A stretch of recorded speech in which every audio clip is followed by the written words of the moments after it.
Jack shit. I'm in real life.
Here on the Detroit Lions Live post-game show presented by MGM Grand Detroit. Alongside Lomas Brown, I'm Danny Rogers. Detroit was not able to find their rhythm either on the defensive end or offensively. Carolina, 570 total yards of offense.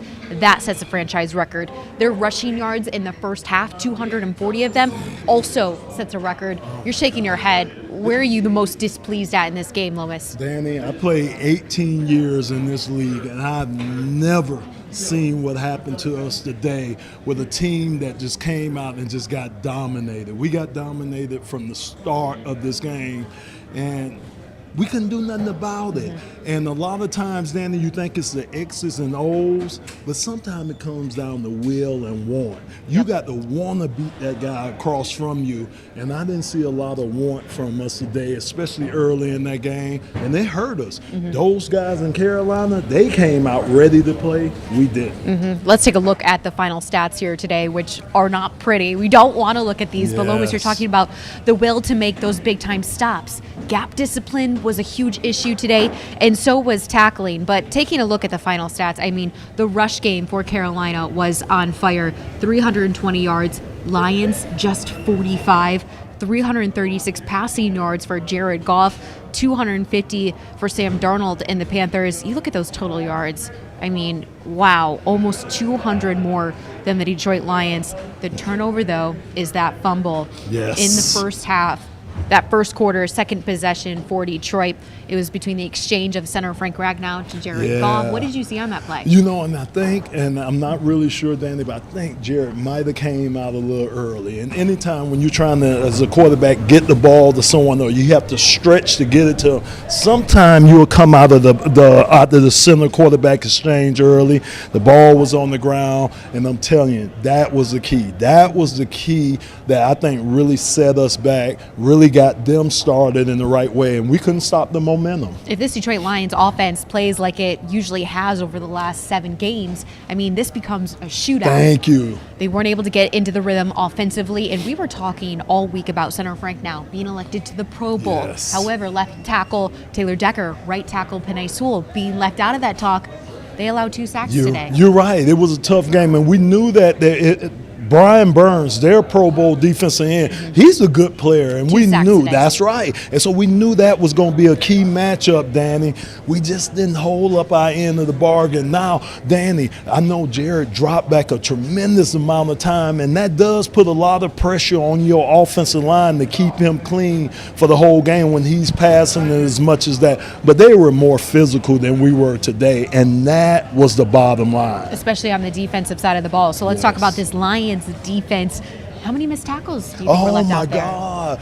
on the one long run by, I think it was 4 men, I counted 5 missed tackles. Wow. And you can't have that. I mean, we had free shots at those guys, but we couldn't come up with the tackles. And conversely, anytime Carolina had a chance to make a tackle, those guys came up and made the tackles on our guys. So, like I say, Dan, it was just things we hadn't seen in weeks and weeks around here. And it's just so disappointing because we knew how much we needed this game, and it was a game we should have won. Dan Campbell looked at his team at the half and asked, do you want to be here? Thank Do you want to win this game? He should have. He didn't. He should have. They didn't respond there in the second half. But we have to talk about wide receiver, or rather tight end, Shane Zylstra. Yes. Hat trick today. Yes. Touchdowns. Yes. Granted, if Zylstra is scoring all the touchdowns, you're kind of wondering, okay, where are all the other offensive weapons?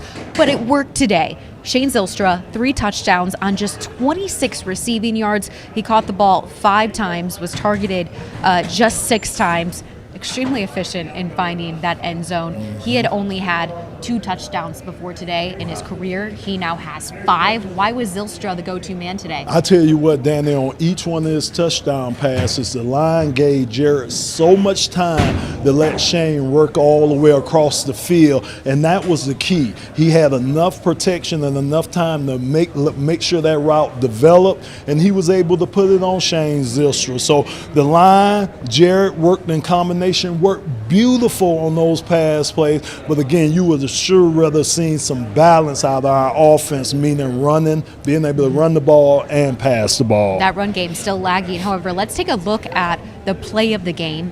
We have to pick one of the 3 touchdowns from Shane Zylstra. So we're going with that tutty, number 1 in the first quarter, and this touchdown is going to come after a Chark 39-yard haul. Then a bullet to Amon-Ra St. Brown there on 3 and 6. Lions had to convert twice on 3rd down in this drive, and it ends in a 3-yard touchdown to Zylstra. Yeah, just a great job, great play action fake by Jared Goff. Again, Shane Zylstra took his time, and that's what you have to do sometime on those routes. Took his time, leaked out, and Jared was able to roll out, find him coming across the end zone, and Jared put the pass right on him. So it was great execution by the O-line, Jared, and Shane Zylstra on this play pass, and it was big. We needed this to try to get some momentum, to try to get things going, and it worked. It worked to tie that game up, and Danny, after that, yeah. It's tough. It's tough. Talking more about this receiving core, Amon-Ra St. Brown is in just his 2nd season able to get over that 1,000-yard mark. He just needed 26 receiving yards coming into today. He ends the day 76 yards. Over 1,000 receiving yards.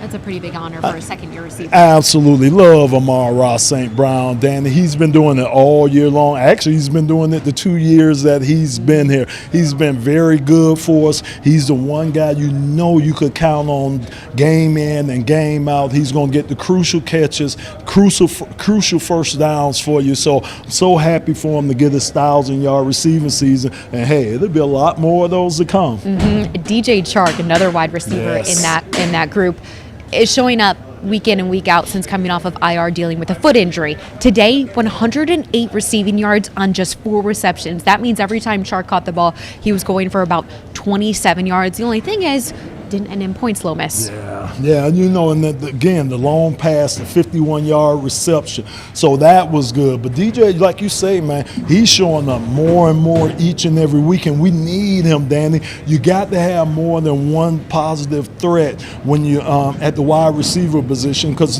teams are going to start looking at Amon-Ra St. Brown and really start game planning for him. So we need other guys to step up, and I really think that was part of the reason why Shane Zylstra had a big game today too. Yeah, Khalif Raymond, 56 yards on just one haul there, which was massive. He's always there showing up. I mentioned Shane Zylstra, tight end, 26 yards. James Mitchell, another tight end, 31 yards on the day. I mean, tight ends kept getting involved in this game today. Brock Wright, 1 reception for 11 yards. What does that kind of speak to what the receiving core is going towards when they can't get much of an offense going? Exactly, and that's exactly right, Danny. So again, I've seen a couple of times where their cornerbacks came up on our wide receivers and were really jamming them up, throwing them off their routes, trying to throw the timing off. So then you'll have your quarterback start looking for your tight end, because normally your tight ends get a free release off. They're able to work the hash marks and work the middle of the field. So that's why the quarterbacks feel comfortable with them. But again, our receivers are going to have to continue to get better and better, especially in their route running, to make sure they can get separation so Jared would have somewhere to throw the ball. Yeah, you just mentioned Jared Goff. Taking a look at his final stats now, you know this offense operates at its best when play action is clicking. Yes. That doesn't happen when the run game isn't doing too hot. 45 rushing yards so far, rather only on the day from that rushing game. But taking a look at Goff's final stats, 355 yards. Not bad. Completed 25 throws on 42 attempts, 3 touchdowns, a passer rating of 110.7. But Lomas, that's not one of his best games. You're right, Danny. You're right. And I think Carolina's seen something in film, Danny, but get 4 batted down passes. Yep. And a lot of times they watch film and they think maybe the quarterback is throwing the ball low. And if you can't get to the quarterback as a defender, you're taught to get your hands up, get it in the way, and try to knock down the pass. Jared had a couple of those, but yeah, it wasn't a Jared Goff performance that we had become used to over these last couple of weeks. And you can say that about the whole offense, Danny. The whole offense just wasn't clicking today, and it just didn't seem like the offense we've been watching the last few weeks. Right. Switching gears to this Detroit Lions defense, safety Deshaun Elliott was out of this game. He's working through an injury right now. So you had Ifeatu Melifonwu, who has been missing a lot of game time with his own injury back there, along with Kirby Joseph. How much was Deshaun missed today? Yeah, he was very missed. I mean, again, communication things. You have to be able to communicate the guys and line them up and have them where they need to be at. Once you lose a leader like Deshaun, you lose some of that ability right there. So I think that and the tackling was not good today. Like I say, anytime we had opportunities to come up and make the tackle, we really did. But like I said, conversely, when Carolina had their opportunities, they came up and made the plays when they had to make them. All right, that was Lomas' analysis of most of this game so far. Let's hear from the head coach, Dan Campbell, who's standing by now at the podium. You know, they got after us pretty good, man. That's a hard pill to swallow there. You say things, but ultimately when you play that way, it falls on me. I didn't have them ready to go, and that wasn't good enough. You know, that was a hungry team we played, and we didn't look as hungry as they did. That's the bottom line. And earlier this week, you said stopping the run was everything. Yep. It was great from here. It was consistent gouging, big play after big play. Players, scheme, what went wrong here? Well, I think it was a little bit of both. You know, they look, to their credit, they did a good job with some of the things they did scheme-wise. They hit us on some runs early that gashed us.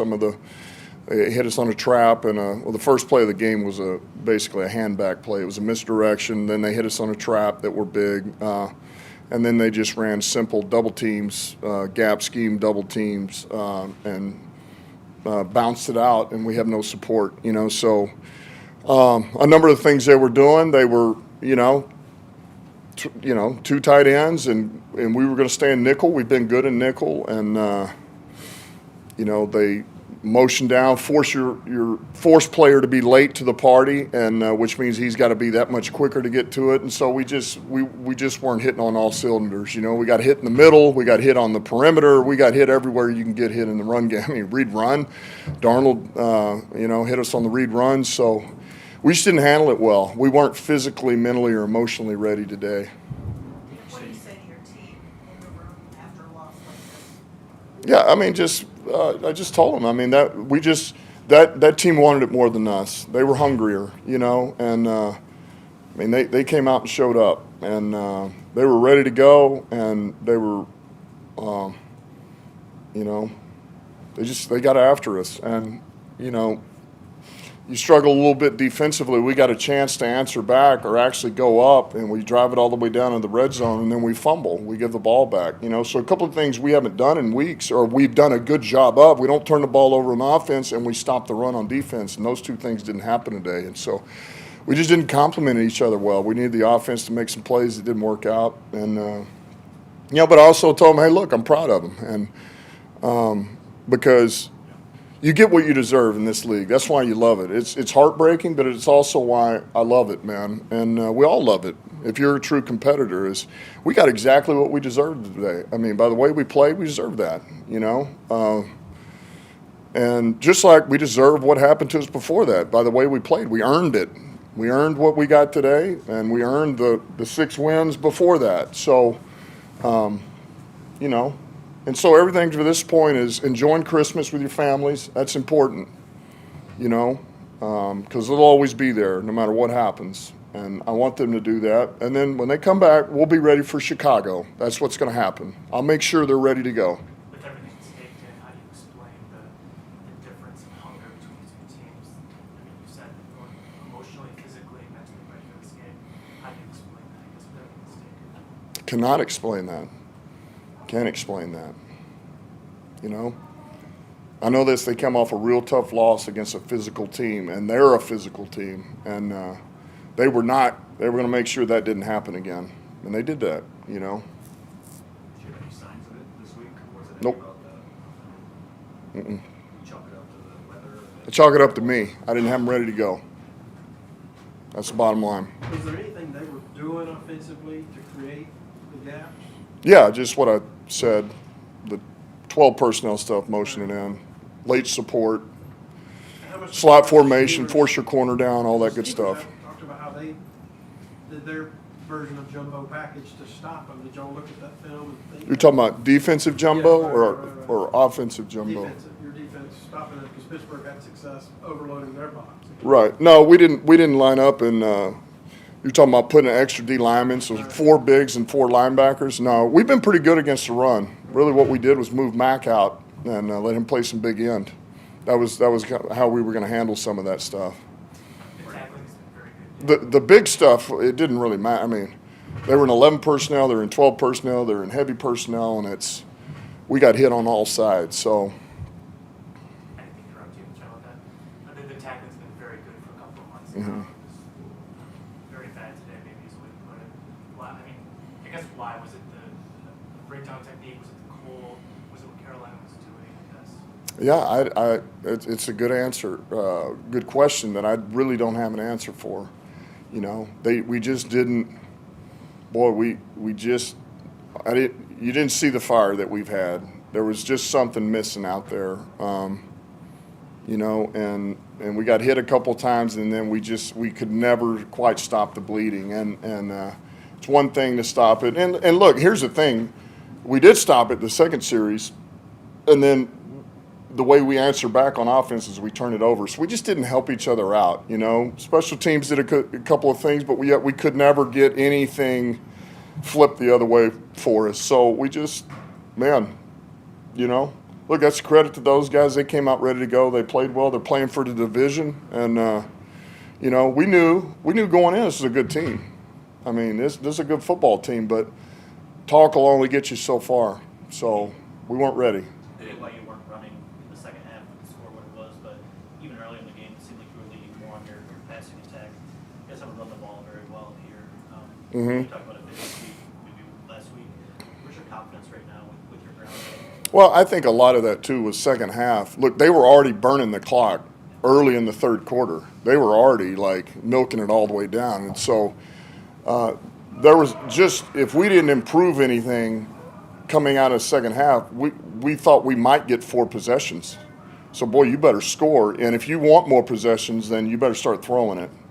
At least you get some incomplete passes, things of that nature. And so it was just, at that point, I don't want to say we were totally going away from what we had planned to do, but yet it was like, look, man, let's get this ball to our guys, and we're protecting pretty good, and that's just where we were going to go with it. We got to be able to run the ball better. We're not running it the way we need to run it, but we can also never quite get in the rhythm that we wanted to, too, because we found ourselves in a bad spot. Yes.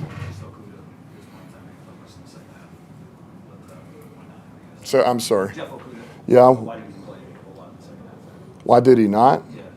Yeah, we need to get Mike in there. There's some things that Mike could do for us that he's good at. He can come in. He squeezes on the runs. He's pretty good. He's pretty sticky in man coverage, and he's a good corner. Jeff's fine. You know, things happen. And so Jeff will rally back. He'll be ready to go. You know you still have what you have left to play for. The game felt like it was getting away from you, and Jared took some pretty big shots there at the end. Was there any consideration to not letting him, play that last game or two? Yeah, no, because I still felt like we had a chance.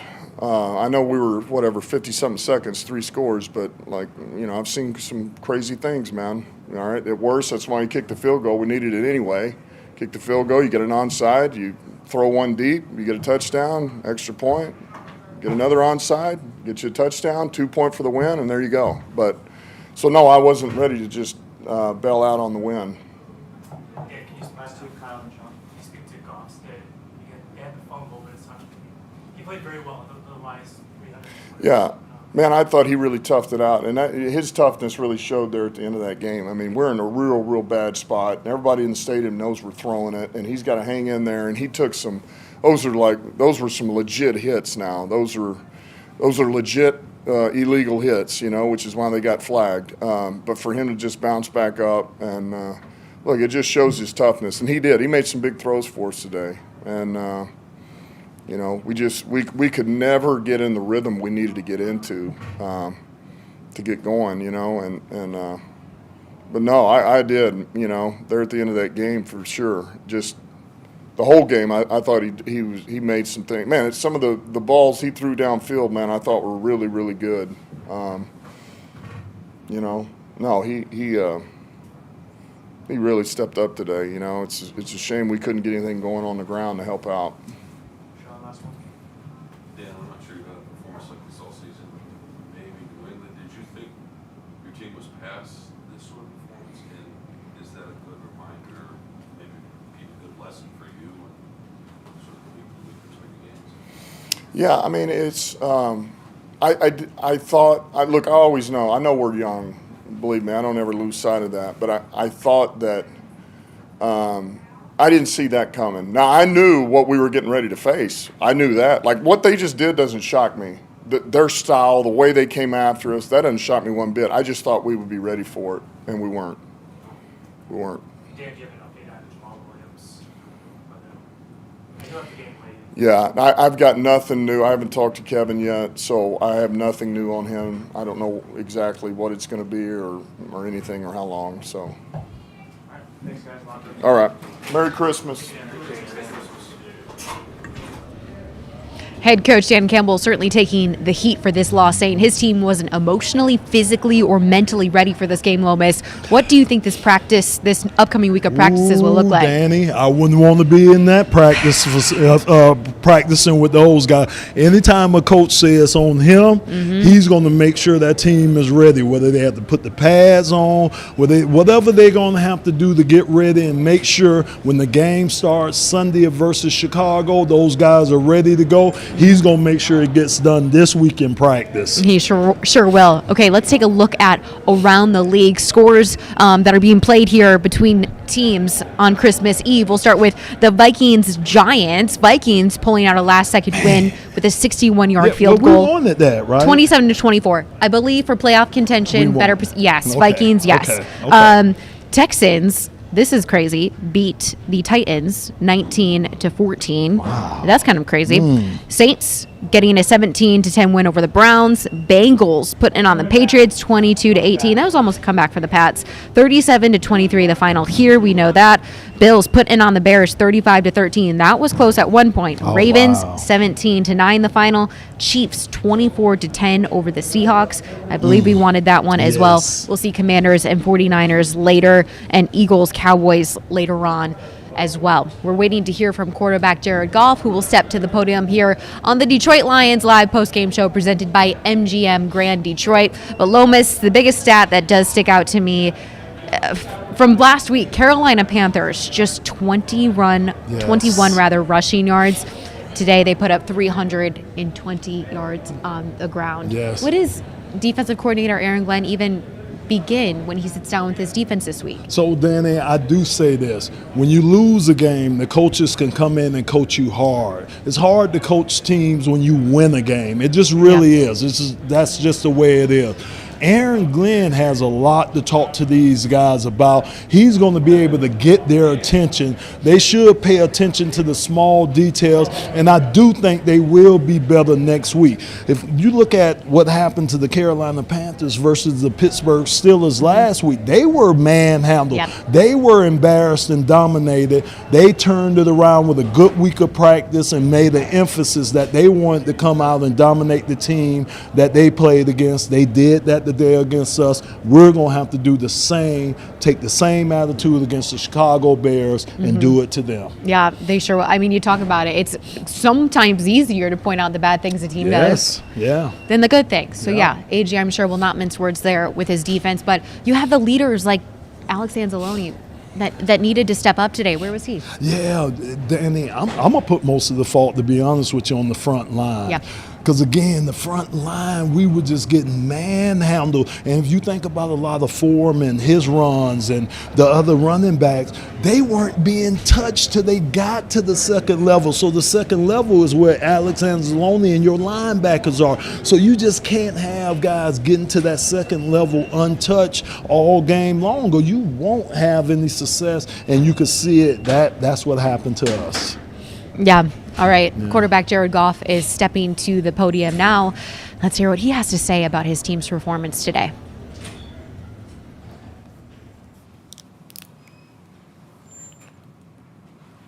Jared, felt like you guys had some things working for you today in the passing game, but had a pretty good lull there. Yep. Second and third quarter. Any sense or reason for having the consecutive 3-and-outs there at that stretch? No, I don't know exactly why. They were doing some good stuff on defense, and we weren't really executing offensively. And there's probably a number of reasons. We'll have to go look at it, but I can't put my thumb on it right now. Can you just take us through the fumble there? Obviously. Yeah, I don't know what happened. That's the first time it's happened to us all year, and maybe the first time in 2 years with Frank and I. And I don't know what happened. The default was there for you today. Looking at the conditions, with the cold, maybe a little wind, it seems like that might be something that was hard to get going. Why was that able to work for you guys? Yeah, I don't think there was the conditions that would affect us in throwing it deep today. We had some good plays, some good scheme for what they were doing defensively, and thought it would work, and we were able to hit a couple, certainly. And we were kind of forced to have to push it down the field a little bit there later in the game, but we're happy about the one we hit to Khalif, and wish it would have meant more and been able to help us win. You need some guys to step up since trading away TJ and Brock last week, and just Shane today. Just talk about what you've seen from him over the last. Yeah, he's been very helpful for us. He played receiver in college, so has those abilities, and a guy that I trust, a guy that's where he's always where he's supposed to be, and a guy that we all trust and can do a lot of good things in the pass game, and is nice to have out there. You took some rest at the end. I guess how are you feeling coming out of that game? I feel good, Yeah. other than losing, but yeah, body's fine. Did the cold, it was the coldest No problem. game in Panthers history, did it affect? Was it really? Yeah. Did it affect you guys at all? No, I thought the field conditions were below NFL level standard, specifically pregame. I know it warmed up a little bit as the game went on, but I don't know what the deal is here, but they need to figure out a way to make the turf not feel like cement.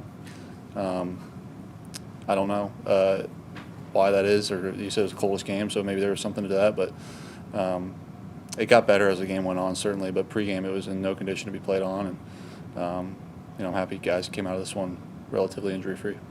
Talk about your pass protection and how good that's been and how much you've been able to Yeah. rely on it. Ground game efficiency hasn't been there. Dan says you need to run the ball better. How much do you need that as the quarterback just to set up all the things you like to set up? Yeah, it helps everything. It helps everything. It allows us to stay on schedule. It allows us to run a little bit more play action, a little bit more effectively, and allows those D linemen not to be able to get off the way they are, especially if we're down in a game. They have to respect the run and the pass when you're efficient in both of them. And yeah, certainly something that we need to look at and do a better job of. Jared, Dan Campbell said after the game that he thought y'all weren't ready physically, emotionally, that sort of thing, and then you didn't see this kind of coming. Do you agree with that at all? Yeah, I don't know. I mean, it's his job to get us ready, and he felt that we weren't, and yeah, he's going to be hard on himself. You know, I certainly think there's a lot of things that we could have done better, and that would have changed the way he feels about that. But at the same time, I know he's hard on himself, and we appreciate him for that. And we'll come back next week ready to go and know how important these last few games are. Jared, when you're taking these big shots, it's a minute to go, down 3 scores. Why is it important for you to be out there and maybe? Yeah, you never know. You never know. Never know what can happen, and you're the leader of the team, and guys are looking to you, and it's just part of the game. You know, who knows? You know, we score a touchdown quick and get a couple onside kicks. You never know. Things crazy can happen. So I get it. Okay, guys. Cool. Merry Christmas.